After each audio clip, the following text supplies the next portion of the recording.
അനുമോള് നാദിലയും നൂറയും കൂടി സംസാരിക്കുകയാണ്. അപ്പോൾ നിവിൻ അങ്ങോട്ട് വന്നു. നിവിനോട് അനു പറയുകയാണ്, നീ ചെന്ന് അനീഷേട്ടനോട് പറയണം, ഞാനൊരു സഹോദരനെ പോലെയാണ് കണ്ടത്, ഒരു ലവറെ പോലെ കാണാൻ എനിക്ക് പറ്റില്ല എന്ന്.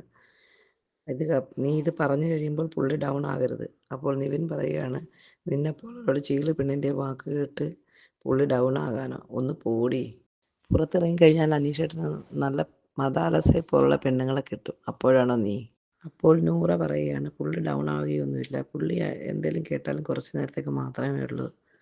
അനീഷും ഷാനവാസും ഗാർഡൻ ഏരിയയിൽ കിടക്കുകയായിരുന്നു. അപ്പോഴാണ് ഷാനവാസ് പറയുന്നത്, നിനക്ക് എന്തെങ്കിലും ആവശ്യമുണ്ടെങ്കിൽ എന്നോട് പറഞ്ഞാൽ മതി, എനിക്ക് ചെറിയ ചെറിയ ബന്ധങ്ങളുണ്ട്. അത് കേട്ടുകൊണ്ട് കിടക്കുകയായിരുന്നു അനീഷ്. അപ്പോഴാണ് നിവിൻ അങ്ങോട്ട് വന്നത്. നിവിൻ പറയുന്നു, ചേട്ടന് ഞാനൊരു അച്ഛനെ പോലെയാണ് കരുതുന്നത്, എനിക്ക് ഒരു അച്ഛൻ്റെ സ്നേഹം കിട്ടിയിട്ടില്ല. ഇത് പറയാനാണ് എന്നെ ഇങ്ങോട്ട് പറഞ്ഞു വിട്ടത്. അതുകൊണ്ട് അനീഷേട്ടൻ ഡൗൺ ആകരുത്. നിവിൻ പറയുന്നത് കേട്ടുകൊണ്ട് നിൽക്കുകയായിരുന്നു നൂറ. നൂറ അപ്പോൾ അനുമോളോട് വന്ന് പറയുന്നു, നിനക്ക് വല്ല ആവശ്യമുണ്ടായിരുന്നോ അവനോട് പറഞ്ഞു വിടേണ്ടത്? അവൻ അതെല്ലാം കുളമാക്കി. അടുത്തൊരു ലൈവ് അപ്ഡേറ്റുമായിട്ട് ഞാൻ വരാം. എൻ്റെ ചാനൽ എല്ലാവരും സബ്സ്ക്രൈബ് ചെയ്യണം, സപ്പോർട്ട് ചെയ്യണം.